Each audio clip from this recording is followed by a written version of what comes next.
What's going on, y'all? It's the Kid J Nolan here. Hey man, before we get into anything in this video, make sure that you like and share it. Make sure you subscribe to the channel so you get all updates. Hit the post notification bell.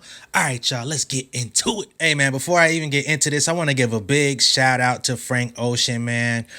This isn't necessarily a deep dive, but we are going to go back in time and go through some of the experiences that led up to this Coachella performance. As y'all see in the title, I'm going to talk about how Frank Ocean continues to finesse the music industry. We're gonna go all the way back to his time as a songwriter, his time leading up to that Blond album, and this most recent Coachella performance debacle. As we all know, Frank Ocean has remained to be one of the most mysterious artists in the music industry. He's one of those guys that pops up when he's ready and he can completely disappear from the public years at a time between releases, typically around 4 years. Some of it may be deliberate, some of it may be due to contractual obligations, and it just seems that he has a defiance with the music industry. He hasn't always been treated fairly, therefore it's created some sort of a vendetta that he continues to have running with the music industry now. He's very soft-spoken. He doesn't do a lot of interviews. He doesn't show up very often, like I said. So it would seem like he's all peace, but it seems like behind closed doors, he's very methodical. He's very planned out and strategic with how he moves and how to get what he wants out of this game without giving too much of himself. When you go back to his early days as a songwriter in the music industry, he was writing music for John Legend, Brandy, Justin Bieber, of course the internet, that's the homies, Beyonce, just to name a few. Some of the other songs that are out there that he wrote, we may never know. He may not have been properly credited and paid for his work, which is what ultimately led up to him releasing the mixtape Nostalgia Ultra. He was not being treated correctly by the industry. People were basically sidelining him and using him for his songwriting services and not properly compensating him along the way, which is pretty customary for a lot of songwriters out there. Money Long is somebody who has been opening up about her experience in that rat race as well. During these sessions, you can find multiple rising, hungry songwriters in these huge studios that have 5-10 rooms in them, and all of them are banging out songs, putting their heart on the line, just trying to find a way to get placed on major artist projects. I don't want to make this seem like it's some sweatshop or anything like that. Some people have come out and said that's what it is.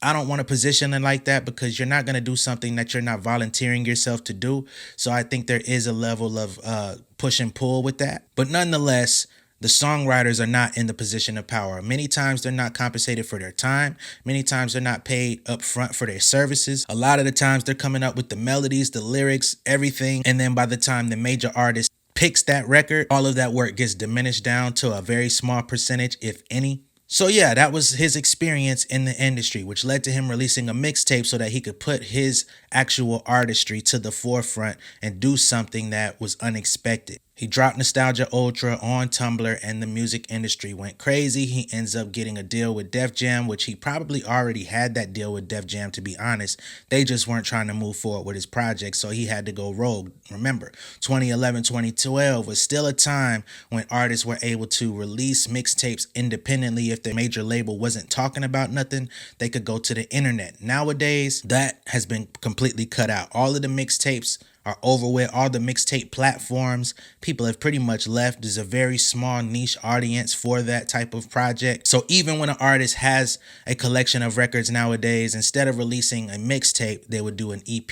More on that later. So the following year, he releases his debut project with Def Jam, his first studio album, Channel Orange. Rave reviews, gold album, much success. However, after the release of that project, there's a 4-year hiatus, right? So like I said, he's been fighting the industry. He had to go rogue and release a mixtape. Finally got the spotlight on him, puts an album out. Next thing you know, he disappears for another 4 years. Then on August 19th, 2016, he releases Endless. Now, of course, I'm skipping features, singles, guest appearances, and things of that along the way. This is not really what I'm centering this whole video about, but I'm just trying to give you guys running themes as to why there's so much mystery around Frank Ocean, man. I want y'all to understand that this whole Coachella situation is not by happenstance. It is not coincidence that every time he has a public outing of a high magnitude, things seem to be a little disheveled. So August 19, 2016, he releases a visual album called Endless, right?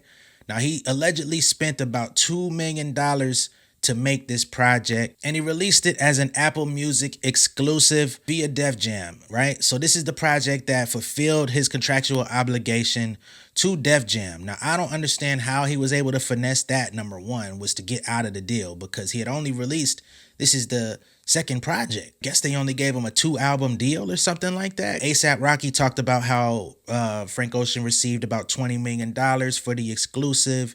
Then he went ahead and finessed Def Jam, got this thing out, because I think prior to the Apple Music connection, there was a problem basically saying that once we put this thing out and it's not on all of the standard platforms, there's no way to get like Billboard certification and ranking off of a visual album with no official releases. You know what I'm saying? Like, the only way to encounter and engage with the music is to watch the entire long drawn out music videos. So they had to put it on Apple Music. Boom. Next thing you know, the following day, he releases his highly anticipated album Blond, which was the real album. But of course, this was released via his own independent company, Boys Don't Cry. And this is where A$AP Rocky was saying that he finessed them out of $20 million because he got the money, gave him a BS album, and then came with the real album on the very next day via his own company, and effectively put a cap on the music industry's relationship with streaming exclusive projects, right? At that point, we'd seen Drake release an album on Apple Music. We saw Chance the Rapper do the same thing a couple of times. But after Frank Ocean, Lucian Grange from Universal Music said, oh, hell no, we not playing that game. That shit is a rap. This motherfucker just ran off on the plug and released the independent album, which is the album that we were supposed to have. How did we not get a hold of this? How did we not know that this is happening? So much so that there was speculation that they would even try to take legal action against Frank Ocean to try to infringe upon some of his profits, or all of his profits if possible. Now, we haven't seen any results of that. That was all speculation. But just know that the industry was pissed. Again, if you think this is all coincidental, I'm going to give you additional context so you understand what we're talking about with Frank Ocean, okay? So he did an interview in 2019 where he spoke directly to A$AP Rocky's explanation of him leaving Def Jam. He didn't go in grave detail, but he did have some particular words that would let you know that he was in a very contentious relationship with the company and that he had to come up with some sort of strategy, all right? So they say, speaking of your previous record deal, the story has become almost mythologized. A$AP Rocky talked about it on Angie Martinez's radio show, laying out the chess moves you made to release Blond independently after fulfilling your obligations with Universal and Def Jam. How do you look back on that experience now? Do you have any advice for newer artists trying to deal with that side of the business? He says, I feel at peace with all that. I feel like the best outcome for myself was that outcome, and I feel proud of what I was able to get done with it. I love the music and the art that came out of that period, as well as the visual work. It's definitely a period I look back on fondly. So you're like, shit, I pulled off exactly what I wanted to do. I'm proud of myself. It's funny you bring up Rocky, because after that came out, I was like, Rocky, I think we got to review the cliff notes of that situation, because you got a couple parts a little effed up. I don't even remember what he got wrong, but I remember what was correct. When I heard it, I laughed, because I was like, it would be Rocky who would say that, because I probably would never have given the real explicit version of it. Me and him talked about it once, right after all that happened, when we were just having a conversation about the business. There was certainly noise within the industry about it, like Universal saying no more exclusives could happen afterwards. So I was being asked about it, and I didn't really talk about it too much with people. But with Rocky, we spoke about it. I think with the advice, that situation probably won't ever happen again in the same way. So I don't know if my advice would be any good as far as how to do it again. To the label, what about more generally? How do you keep yourself protected as an artist in the music business? He says, well, effing with major music companies, you're going to be deflowered. Y'all do know what deflowered means, right? It means to like be stripped of your purity. Anytime you get into the business side of the arts, there has to be some degree of objectification or commodification that you're comfortable with of yourself and of your work. I don't know about purity. It depends on what you want. A lot of people I talk to about careers in the music industry, their idea of success have to do with nostalgia. They have to do with tropes of success, things they've been shown over the years that represent what a successful career is. I think that helps you become prey. because somebody can manipulate you with those things. Then you may get to a point in your experience where you become disillusioned with those things. So anybody having a clear idea, even if it's as crass as how much money do I want to make specifically, I think that's much clearer than some of these other things that represent success, whether that's X amount of spins or streams or plaques, even sold out venues. If those things don't help you reach your defined priorities, then what are you doing those things for? That's how I try to make decisions in my life and career. And if asked, I share that philosophy with anybody who asks. For me, it's about why am I doing this? What exactly do I want from this? And how do I get those specific things I want out of this? And what does success look like on those terms? And what does failure look like on those terms? That's how I think about it now. So like I stated in the beginning, he's very strategic and methodical about how he presents himself. If he wanted to have a successful Coachella performance, if he wanted to please the crowd in the way that he know he could, he absolutely would have gone through with the performance as planned. Frank Ocean was scheduled to be the headliner over the weekend for Coachella. He's also going back next weekend, or this weekend I should say, to do the same thing. Now, hopefully they clean up this whole situation. Maybe they can have a all is well that ends well type of situation. But up to this point, it's not looking all that great, right? Everybody was anticipating his performance at Coachella.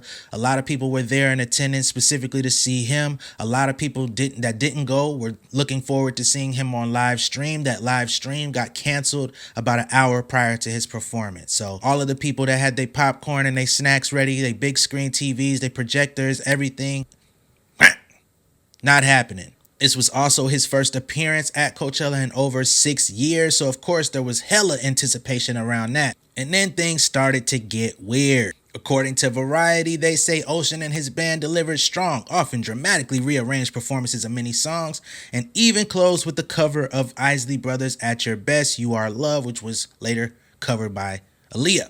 But overall, the energy was low. He and the band were obscured by a battery of people walking in a circle around the stage. And the pacing was bizarre. A seemingly random DJ set was dropped into the middle, leading many fans to think his performance was over. Plus, it started an hour late. Top of the week, everybody started putting out their own theories of what happened. So you have this Twitter account called The Festive Owl, and they basically say that an elaborate stage production involving an ice rink and a battery of skaters who were supposed to skate around him during him and the band during the set was the plan. They constructed, rehearsed for several days, ready to go, but then it was abruptly called off on Sunday afternoon right before he was set to take the stage. Why this happened? There's conflicting stories. The Festive Owl says Frank decided at the last minute he no longer wanted it at all. All of the people walking around him at the start of the performance were actually ice skaters. They had been practicing for weeks and were supposed to be skating as part of the production. Coachella had to deconstruct the approved stage. This was planned and signed off on months in advance, not to mention paid for. They had to melt the entire ice rink and then set it up how Frank decided the day of with no warning, which is what you ended up seeing, and it caused the hour-long delay. This all happened when doors had already opened and people were securing their spots to see him. If the last-minute changes weren't made, he wouldn't have performed at all, leaving the festival without a closing headliner. Reports from TMZ and Rolling Stone, which were published around the same time, they say Frank Ocean's performance was adjusted at the last minute to account for an ankle injury that the singer had sustained during on-site rehearsals leading up to the festival. They also say that the injury was not sustained during the rehearsal, like on stage dancing around or whatever, but actually riding a bicycle on the festival grounds, okay? Because that's how a lot of people have to get around the Coachella grounds, right? Because it's such a massive land space. According to TMZ and the Rolling Stone, they say that apparently doctors checked his ankle and it was bad enough for them to encourage him to change the set around. This led to Frank Ocean having a seat during most of his performance, but there was a part during the DJ segment that he got up and bopped around, as they say on Variety. At least for a period in this performance,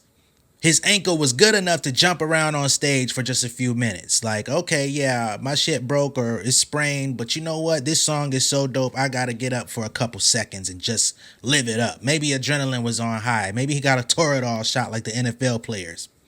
Or maybe it's just the finesse. They say it's unclear what level of mobility was going to be needed for the original production. They're not sure if Frank was actually planning on skating on stage himself. A shout out to Usher, who does that at his residency. Not ice skating, of course, but roller skating. Maybe he wanted to do some one-upsmanship. The world will never know, and we did not get to see any of it because he said, "Can that shit, I'm just gonna sit down." And again, for those that were expecting the live stream, it was not a part of the deal. However, the broadcasters at Coachella did expect to broadcast his performance, and then they received word to shut it off before Bjork, right? And not turn that shit back on. At this point, it seems to me that Frank Ocean kind of enjoys fucking with the game. You know what I'm saying? He enjoys kind of like being able to fight back for all of the years that he had to endure coming into the game. I think he enjoys fighting back on the behalf of all of the different artists, songwriters, and music creators that have put their blood, sweat, and tears, their heart and soul into the game, to be like, you know, I'm going to take the power that I do have to just fuck with y'all at every chance I get. I'm not going to be malicious about it, or at least I'm not going to be loud and boisterous about how I'm fucking with y'all. I'm just going to do my little subtle moves, and y'all going to see how I'm moving. You know what I'm saying? And sometimes it may work to the fans' disappointment. We're going to be honest about that. But as an artist with a solid fan base, you have your people that really follow you. You can make it up to them. You could put out a dope album. You could put out a dope video. You could do a dope ass interview. You could put your own production out there, and you'll basically appease those people. You know what I'm saying? It may be a rocky road, but just look at how many people show up to see Lauryn Hill at different events every year, despite the fact that she developed a reputation for either showing up late or not showing up at all.